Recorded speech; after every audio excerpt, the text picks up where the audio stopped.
has come to our family. You remember our venerable house?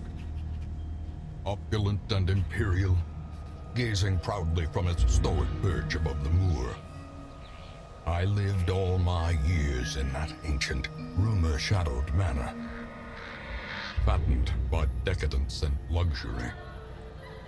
And yet I began to tire of conventional extravagance. Singular, unsettling tales suggested the mansion itself was a gateway to some fabulous and unnameable power.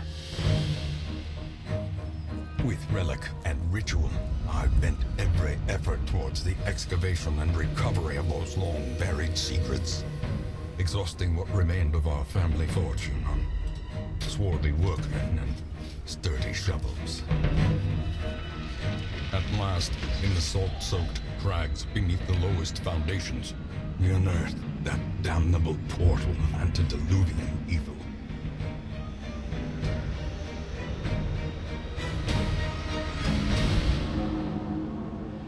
Our every step unsettled the ancient earth, but we were in a realm of death and madness. In the end, I alone fled laughing and wailing through those blackened arcades of antiquity, until consciousness failed me.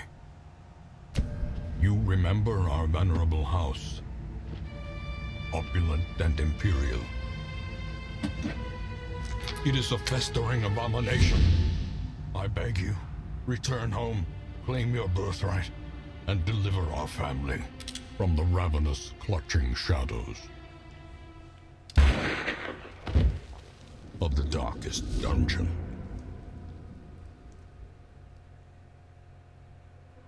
Well, hello everybody, how are you doing today? I'm doing great. Welcome to a new game that I'm going to try out, a new playthrough series. This is not a new game. It did come out recently as an official release. It had been in, let me lower this volume a little bit. I feel like it's a little too loud. There we go. Alright, that might be better. Okay, so it recently came out of early access, and I've played it a little bit before, but I never really got to the later stages of the game, and I never beat it at all. I mean, I don't even think that I entirely got past or to the midway point in the game, but definitely not anywhere near done at all. I never even had a single level 5 person character. But anyway, so this game is roguelike RPG with stress element in it, and your party, as it's going through a dungeon, there's a bunch of different things that can cause them stress, and that they can break under the stress. Their resolve can be tested, and yeah, you're basically going through different dungeons and beating different bosses. This guy from the intro pretty much is responsible for all of them getting summoned and destroying everything, and we're going to be rebuilding this mansion step by step, building after building. Now, without further ado, I mean, I deleted all my data. There wasn't much here, but we're going to start a new game. Let's call the mansion, God, I don't even know what to call it. I'm going to go with Castle. That took me a long time to think about. I wasn't sure what I wanted, but I was like, you know, Castlevania. I love Castlevania. So let's go with Dara's Castle. Alright, so good. Select this. I feel like I have lower frame rate, but we'll see. We'll see soon. No, it looks alright. It looks fine.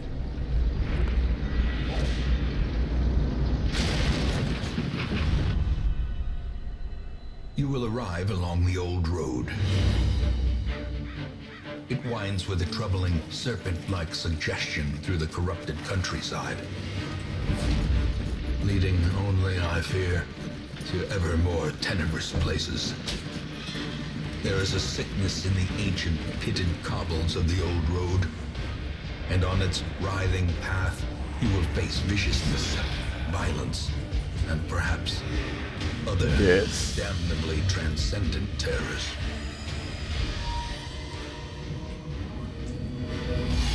So steel yourself, and remember there can be no bravery without madness. The old road will take you to hell, but in that gaping abyss, we will find our redemption.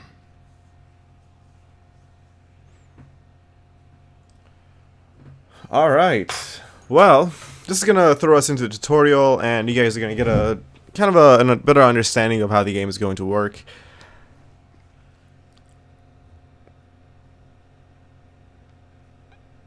And hopefully it's going to refresh my memory as well.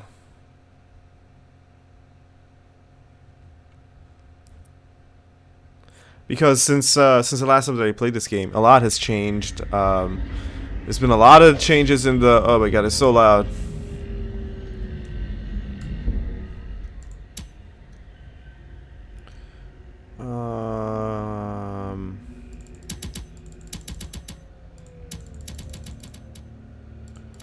15.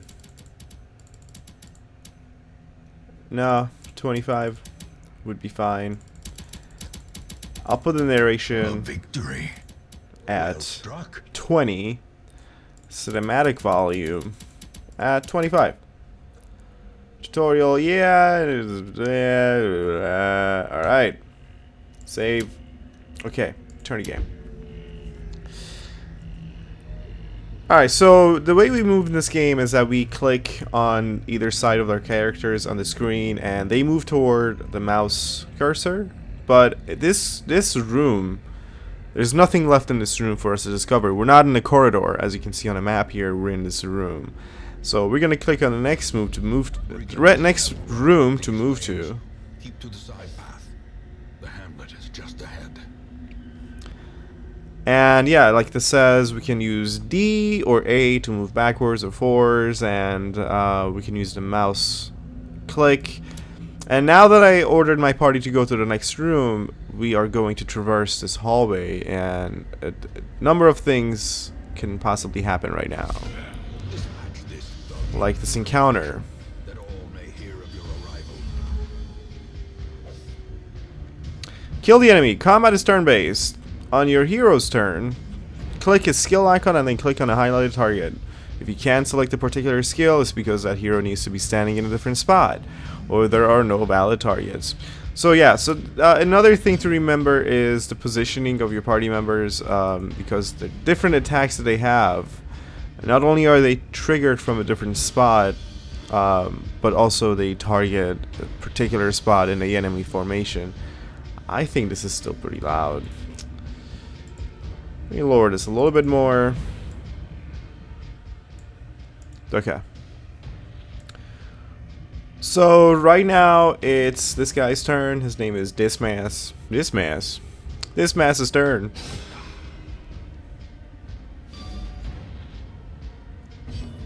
Yeah, I'm having some strange frame rate issues right now, which I will look into for sure. Let's see. So since we surprised this guy, we have the upper hand. We have one extra turn before the actual normal priority is selected. And our Crusader Reynold has Smite 1.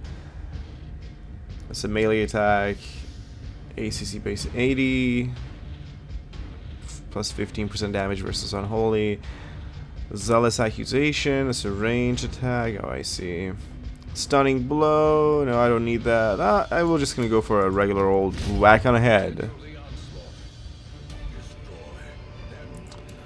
We'll take the gold. And we're ready to go. Let's keep marching forward. There's a tent here. Interactive objects. Curious. While exploring, you will often find interactive objects. Click or press W to investigate them. Take a look at this tent. Let's take a look at it. Clearly, where the ambushers camp. Alright, let's check inside of it. Brigands left valuables. Ooh, that's a lot of gold. There is much to be found in forgotten places. Absolutely. Let's move on though. Our torch level is getting lower, so another thing to keep in mind is the amount of light we have. As the light gets dimmer, there are malices and bonuses to keep in mind. Yeah, that guy was, I don't know if I was talking over that guy or that guy was talking over me, but, yeah, so right now with this level of light at 70, there's a little bit of an increased stress gain, and at the same time, my characters have a higher chance of scouting the area ahead of themselves for, you know, different rooms and traps and items and things along the way. And also, monsters are surprised. That's pretty good. We're still in the lighter part of our torch. As we get darker, those bonuses go away, but other bonuses come, you know. Why don't we use something good against both of them? So if I use Grape Shot Blast with my Highwayman, I can get both of them, I think, because the front guy, he counts as 2 slots, so yeah. Now the question is, how much damage am I going to be dealing to the guy in the back? ACC base 75. Damage modification, negative 60% and negative 7% crits modification. So basically, I'm not gonna deal any damage to this guy. This is horrible. I'd rather use pistol shot and just try to shoot that guy. It's a higher crit mod. Or I could actually use tracking shot and basically focus and get 12% extra damage, plus 6 accuracy, and plus 5 crits. Yeah, why don't we use that? We're still in good shape. Things are still alright. Wait, why am I not able to use it?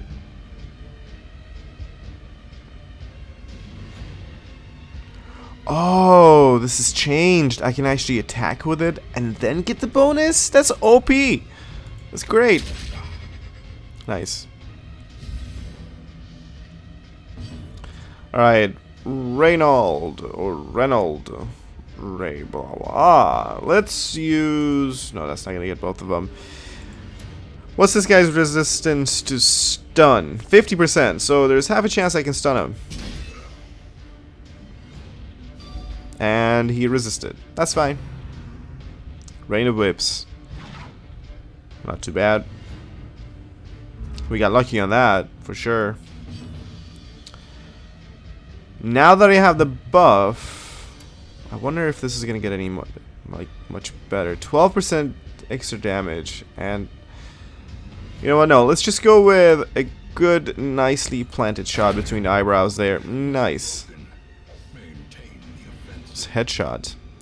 When most monsters die, they leave corpses. Oh, the corpses is what a lot of people were upset about. Corpses will eventually go away on their own, but you can attack them to get rid of them faster. Monsters killed with bleed, blight, or crits leave no corpse at all. And I think I got that guy with a crit, so he shouldn't leave a corpse. Wait, I thought I did. Oh no, I didn't. It didn't say crit across it. It just looked like the way I killed him and the way that skull popped up. I was like, oh wow. I must have crit. If I can stun this guy, it'd be great. And I'm willing to try it again from the second part of my 50%. And he still resisted. Alright. Okay. We're gonna get whipped again. We might bleed. Nope, we both resisted bleeding. Good job. Or I should say they both. My Highwayman still has his buff. But maybe I can make this guy bleed. What's his resistance to bleed like? Oh, he's gonna bleed. 20%? Yeah, for sure. Let's get him bleeding a little bit. I think bleeding and poison and things like that stack. So... right now, I think the bleed is gonna deal him next time 2 damage. And let's see if we can stun him again. Come on. Come on. He resisted again? That's a lot of bullcrap. Punishment. Ooh. Oof. Still fine. Now Reynold is bleeding. I'm gonna make him bleed again if I can. So he should be double bleeding and taking 4 damage next time. So if I just attack him normally, and there's a good chance that I can hit him.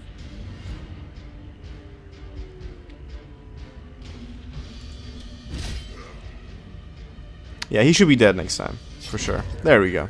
Okay. Ooh. Skeleton key. Stake them all. Completing a quest. After you've completed the requirements of a quest, you have the option to return to town at any time. Just click the chest. You don't need to return to the starting room of the dungeon to exit. Cool. Turn to Hamlet. Continue adventuring. Can I use this key on here?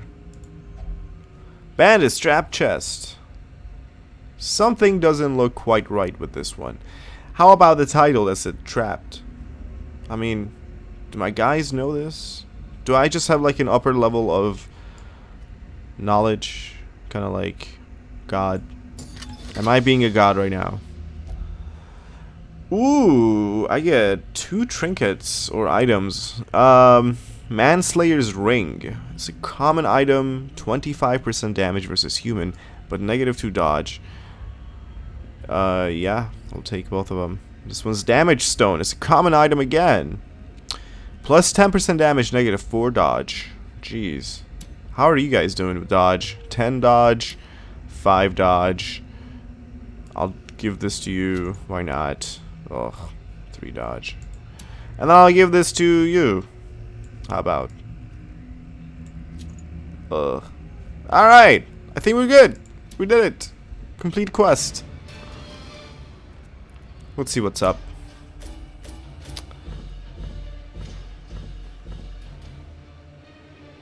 Alright, we got a few different things.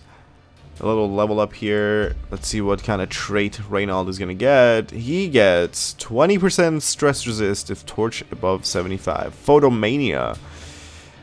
Alright, let's return to town. We were victorious, guys. There was nothing to be worried about there. That was all too very easy. Welcome home, such as it is. This squalid hamlet, these corrupted lands, they are yours now, and you are bound to them. Well, alright. Let's check the news over here. Activity log. Successfully escorted you to the hamlet. That's great. Yeah, they also talk randomly at times. We'll go and check that out. Dismas is now apprentice highwayman. Reynold is now apprentice crusader. Interesting. Cool. Cool. Level 1. The ruins has been unlocked. Quest goals. Whew. There's a lot to do. There is a lot to take care of. Alright, so a couple of things about this mansion.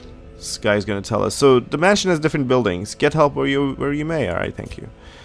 It has a few buildings here and different facilities, I should say, that as we do different quests and accomplish things, these are going to get repaired and unlocked, and they will provide something unique to us. For example, we're going to get a little stagecoach where we're gonna recruit new heroes. We're gonna have the tavern where we're gonna be able to de-stress some of our heroes through drinking or gambling, things like that. And there's like the sanitarium, and the sanitarium's gonna help us get rid of awful traits and lock in better traits. All these different places. There's a little survivalist thing up here that for a while, when I first initially got this game, I didn't even notice this was up here. So right now the 3 points of interest in our mansion are the stagecoach, where we can recruit more heroes. Soldiers and outlaws, fools and corpses, all will find their way to us now that the road is clear. Alright, so the stagecoach is my hero lifeblood. Basically, this is where I will be recruiting all the heroes that I'll be taking into the dungeons with me. You'll need to recruit these 2 heroes to fill out a party of 4. Drag and drop them into your roster. While you're here, spend some of your starting resources on upgrading the stagecoach network. This will increase the number of heroes available here in the future. To upgrade, click the plus symbol on the left and then the upgrade. I will, but let's take Drulin. What better laboratory than And this guy, if I right click on him, he is a Seeker Plague Doctor, and he does pretty well in the third and last position in the party. Alright, and we're also going to take this healer lady. Sister of battle, pious and unrelenting. Her name is, what is it? Baynard? Baynard.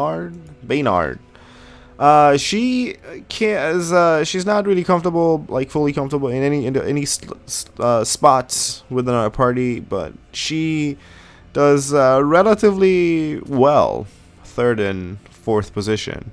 That's alright, that's okay. She has Hand of Light, which deals damage and gives herself a little buff. Party healing, personal healing, or individual healing, I should say, as well as a range attack that heals herself. Wow, that's pretty good. These have changed a little bit. Some of them have been tweaked since I remember them. And yeah, we will in fact upgrade our little stagecoach to have more heroes come in. And I think I want to save the rest of my resources for something else. Now, let's go and check out... Let's close this. Let's go and check out the graveyard, just so we can get it out of the way. We'll end up here, covered in the poisoned earth, awaiting merciful oblivion. Alrighty. There's not much there except for when your heroes die, they're going to pop up here. Hopefully we can keep our heroes alive for a long time. Not see anybody die. You will know the tragic extent of my failings. And this is, I think, where we basically check out the progress that we've made and somewhat like a log of our activity and progress. Also, it keeps track of the different cutscenes that we see and stuff like that. There's also not much else to do here. And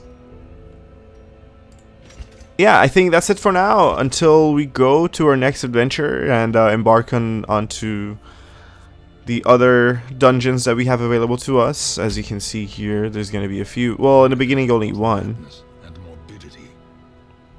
Your work begins. Yeah, so there's one right now, but as soon as I complete that one, we're going to get different options available in different areas, and they have different kind of loots as far as busts and portraits and deeds and crests that we can find along the way, as well as the trinkets.